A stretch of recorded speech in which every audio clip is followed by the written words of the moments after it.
Hey everyone, welcome back. So far we've talked about two real big variations of the for loop. One is used to print numbers in a range, and then another is to print elements inside of a loop, which looks like this: for food in foods. And then you do something with food. So you say print food.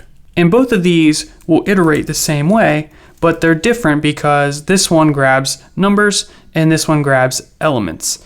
But what if you wanted to do both? That's what I'm going to be showing you in this video. So let's go down here and create a third variation that's going to combine these, so basically we can count along with using the elements.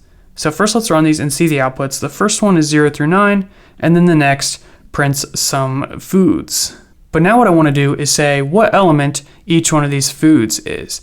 So here's how we would do that. We would say for I in range, and then for the range what we're actually going to do is we're actually going to use the length of the list, and the way you do that is you say len and pass in foods.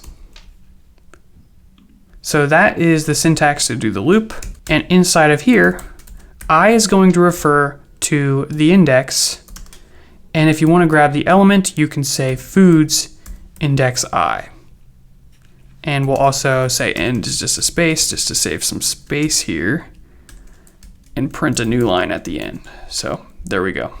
So running this, here's what we get: 0 asparagus, 1 tacos, 2 strawberries, 3 yogurt, 4 bagels. So it is printing the index of each of the elements. So if you totally understand this, great, that's awesome. You probably good and you can move on to the next video, but here's just a little bit of a better explanation if you need a little bit more. So range, when we pass in a number in this, such as 10, it knows to stop at that number. But instead of passing in a number, we're passing in the length of foods. So if we say print len of foods, we could see what that number is. So running this, you can see 5. So when we say len of foods, we are essentially putting in a 5 here. But instead of hard coding the value 5, we're making it dynamic by actually asking to see how long the list is, rather than using a solid number that we might have to go back and change. When we do this, the number gets assigned to I, so that's why we use I inside of the print. We don't have a variable such as food to print, so we actually have to use that original list and index using that I variable. So the first iteration I is going to be 0, which gets asparagus. The next iteration it's going to get tacos, strawberries, and then yogurt, and then bagels. So those are the 3 main variations of the for that you're probably going to run into at some point in your life. The first one to iterate through numbers, the second one to iterate through elements inside of a collection, and then the last one to iterate through elements, but it's also going to have that number paired with it.